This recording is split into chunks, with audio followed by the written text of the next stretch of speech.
I want to welcome to the show the president of Judicial Watch, Mr. Tom Fitton. Tom, good evening, sir. Hey, thanks for having me on. Good to be with you. It's my pleasure. Now, Judicial Watch held a discussion today, the rule of law under attack, from stealth amnesty to the Fast and Furious scandal. I know that Senator Charles Grassley was in attendance today as well. Is that correct?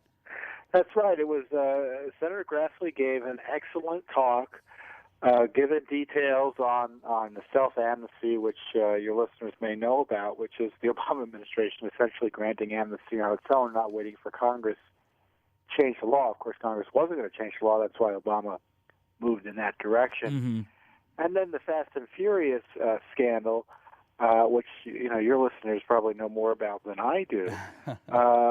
Well, frankly, that's why we're suing for it, because we are also suing for documents about Fast and Furious and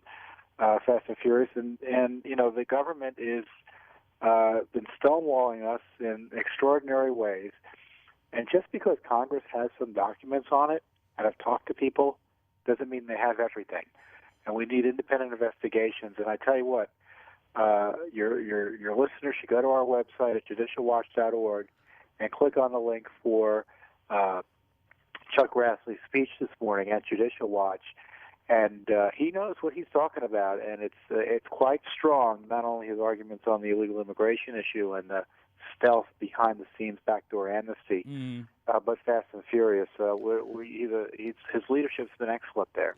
And I agree completely. And in fact, we saw that Senator Leahy, the head of the Senate Judiciary Committee, said that they're actually going to hold a hearing on Fast and Furious, and I think that probably would not have been the case were it not for Senator Grassley's dogged determination to get the Senate Judiciary Committee to act, as well as Representative Ice on the House Oversight and Government Reform Committee. You know what happened today? The Senate passed an amendment banning any tax money from going to any future Fast and Furious type investigation. That's right. Senator Cornyn's amendment, 99-0. Interestingly enough, Tom, no senator wanted to go on the record to say, no, I think we should actually keep using government funds to supply the cartels with guns. Yeah, and so why can't we investigate the last time it happened? The question remains. And, I'm not confident Congress can do it all, and that's what we're aiming to do, but and that's why you need independent investigators. And frankly, your guy, his name is Wayne LaPierre. Wayne, he was singing to the choir. I've been saying the same thing he has. He's right on the money. There were a number of factors behind it. One of it was the Second Amendment agenda. They did not let that crisis in Mexico go to waste. It was an opportunity to blame American guns and curtail them, and it was a PR operation, in my view. Because if you've read the Washington Post stories in the latter part or middle of last year, where they were tracking these guns, following the ATF PC line on this, yeah, it was clear this was kind of like a written dateline piece where it was all set up, and the law enforcement purposes, as we now know, were non-existent. Well, absolutely, and this is one of those really troubling unanswered questions. And I know that President Obama made comments today in which he said, we're going to get to the bottom of this, and whoever's responsible, we're gonna handle them. He's responsible. Well, the Attorney General's responsible. And again, Tom, we first learned about this 8 months ago. The Office of Inspector General at DOJ has been investigating this for 8 months. You're telling me they haven't been able to put together their report saying, all right, here's who did it? The Office of Inspector Generals, in our experience, and Judicial Watch, for those of you who don't know, the listeners should know that we're a watchdog group that's been around for 17 years. We kind of know how these corruption scandals run. And the IGs usually come in to create acts of misdirection. And to assign blame, usually to not necessarily the blameless, but the fall guys, the fall men, and let the big guys out. The IG is essentially, generally, especially in the Justice Department, notorious for being a vehicle to suppress the truth as opposed to expose and hold those responsible for wrongdoing accountable. So, Tom, you said that you are actually suing to get some of these documents and that the Justice Department has not been cooperative, which, quite frankly, dovetails with what Representative Ice and Senator Grassley have said about DOJ's response to their request, and in fact, even the subpoena that has now been issued by Representative Issa. What is this a common tactic that you've seen from this administration as well? This administration is the least transparent administration in recent history. It's less transparent than Bush, and we were very critical of Bush on transparency issues. So, for a second and a half, I thought, well, Obama may actually try to do something in terms of transparency. Actually, he had done some advocacy when he was in the Senate in that regard. Well, we all learn our lessons, for even if I did believe it for a second and a half.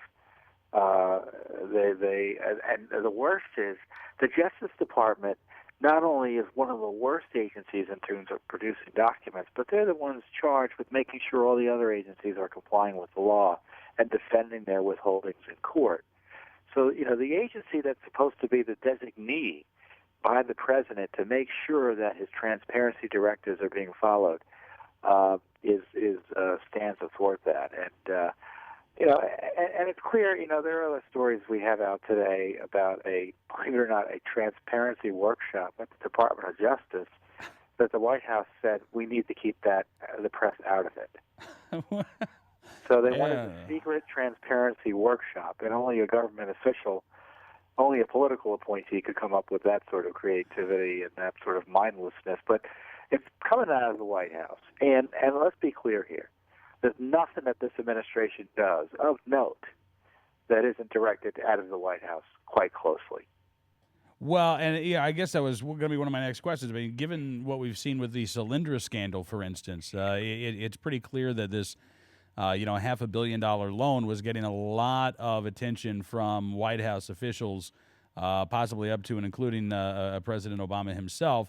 Going back to something that you talked about earlier, the stealth amnesty, the president of doing an end around Congress to try to get his way when he knows that Congress isn't going to support a policy. We've actually seen that with the with reporting requirements for border state gun sellers.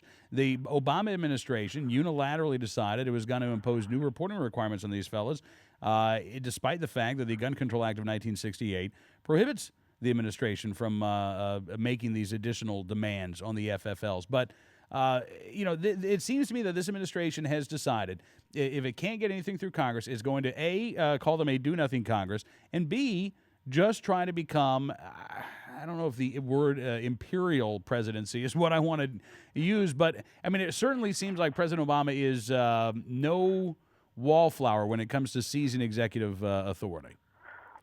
Well, I agree. We have a report exposing all the various czars he's appointed. We have 45 and counting at this point. We have more czars than the Russian Empire actually had, as I understand it, right? Amen to that.